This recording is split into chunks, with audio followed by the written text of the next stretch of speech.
लौटूंगी आपके पास और अगला सवाल मेरा आपसे यही होगा कि क्या गिरफ्तारी अब मुमकिन है वजाहत की। लेकिन इस बीच जरा दर्शकों को बताते हैं कि बार काउंसिल ऑफ इंडिया के अध्यक्ष हैं, राज्यसभा सांसद हैं, बीजेपी के नेता हैं मनन मिश्रा। शर्मिष्ठा पनोली की गिरफ्तारी को लेकर ममता सरकार पर निशाना मनन मिश्रा की तरफ से साधा गया है। सुना देते हैं आपको। उन्होंने शर्मिष्ठा पनोली की गिरफ्तारी को दुर्भाग्यपूर्ण बताया। मनन मिश्रा ने कहा शर्मिष्ठा पनोली के साथ मजबूती से वो खड़े हुए हैं और पश्चिम बंगाल में अभिव्यक्ति की जो स्वतंत्रता है उस पर यह जबरदस्त हमला है जिस तरीके से शर्मिष्ठा को गिरफ्तार किया गया। साथ ही उन्होंने सवाल उठाया कि जब शर्मिष्ठा ने अपनी पोस्ट पर माफी मांग ली तो उनकी कैद, ये तो सीधे सीधे नाइंसाफी है। उन्होंने शर्मिष्ठा की गिरफ्तारी को राजनीति से प्रेरित बताया और शर्मिष्ठा पनोली को फौरन रिहा करने की मांग भी की है।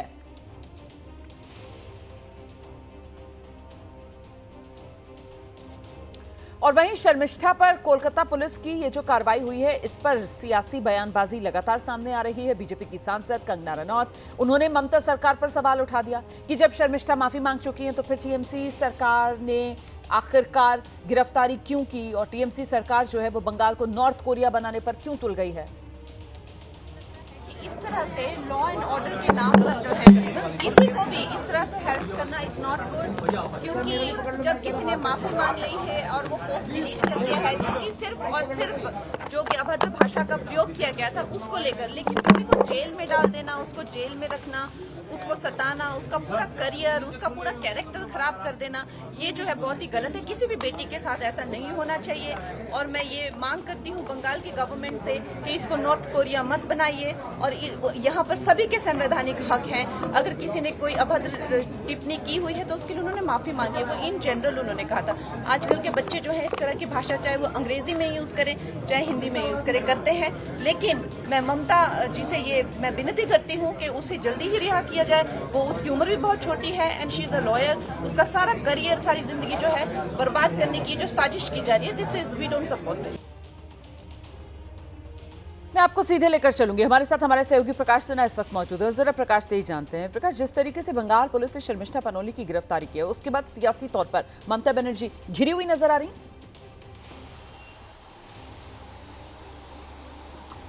देखिए, मैं आपको बता दूं सियासी घमासान तेज है और भविष्य की करते में छिपा है कि वजाहत खान जो है गिरफ्तार होंगी कि नहीं। लेकिन आज की तारीख में सच्चाई ये है कि शर्मिष्ठा जेल में है। 13 जून तक जेल हिफाजत का निर्देश कोर्ट की तरफ से आया, यानी कि आज 2 तारीख है। अगले 11 दिन तक अगर कोर्ट का नया कोई निर्देश नहीं आता है तो वो जेल में रहेंगी। और इसके बाद से, इस गिरफ्तारी के बाद से कोलकाता पुलिस गुड़गांव से जाकर शर्मिष्ठा को गिरफ्तार करके लाती है और उसके बाद से सियासी घमासान बिल्कुल तेज है। एक तरफ कोलकाता पुलिस कह रही है कि उन लोगों ने कानून के दायरे में रहकर ही काम किया है, दूसरी तरफ तृणमूल कांग्रेस के तमाम नेता जो हैं वो कह रहे हैं कि पुलिस अपना काम कर रही है, पुलिस जो काम कर रही है उसमें तृणमूल कांग्रेस या सरकार की कोई दखलंदाजी नहीं है। लेकिन बीजेपी और तमाम जो विरोधी दल हैं उनकी तरफ से लगातार हमला बोला जा रहा है। सच्चाई जो है, जो उनकी तरफ से कहा जा रहा है कि एक लड़की है जो लॉ की पढ़ाई कर रही है शर्मिष्ठा, उसने एक पोस्ट किया था, पोस्ट को डिलीट कर दिया था। डिलीट ही नहीं, उस पोस्ट के लिए उसने माफ़ी भी मांगी, तो फिर क्यों उसे गिरफ्तार किया गया। सवाल कई हैं और जो लॉजिकल भी दिखते हैं।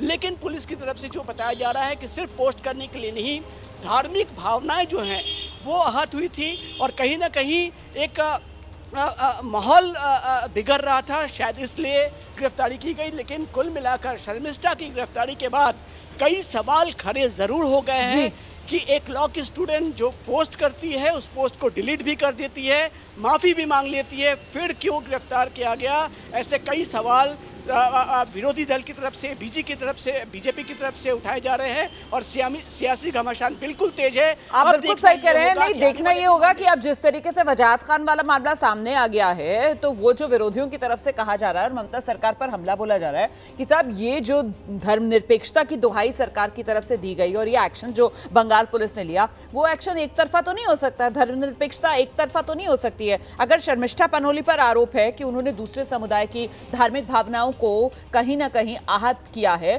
तो फिर इसी तरीके के आरोप तो वजाहत खान पर भी हैं। तो वजाहत की गिरफ्तारी अब तक क्यों नहीं, ये सवाल अपने आप में बड़ा है। शर्मिष्ठा पनोली की गिरफ्तारी का कांग्रेस नेता कार्ति चिदम्बरम ने भी विरोध किया है। कार्ति ने एक्स पर पोस्ट करके कहा है, सोशल मीडिया पोस्ट के लिए ये अंतर्राज्यीय गिरफ्तारियां जब तक कि ये स्पष्ट रूप से साबित ना हो जाए कि इससे कानून और व्यवस्था की स्थिति खराब हुई, स्पष्ट रूप से पुलिस शक्तियों का ये दुरुपयोग है।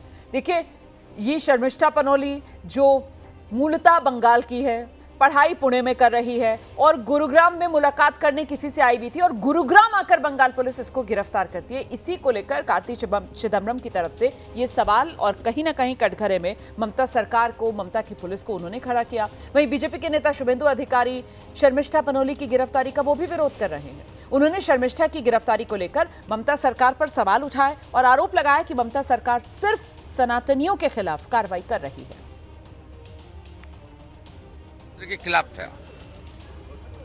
माता काली के ऊपर कितना घटिया टिप्पणी किया, कोई एक्शन हुआ?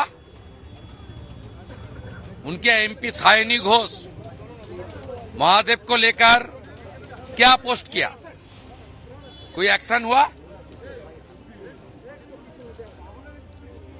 फिराद हकीम के खिलाफ इतना एफआईआर हुआ, कोई एक्शन हुआ? एक्शन जो सनातनी है उनका ऊपर होता है।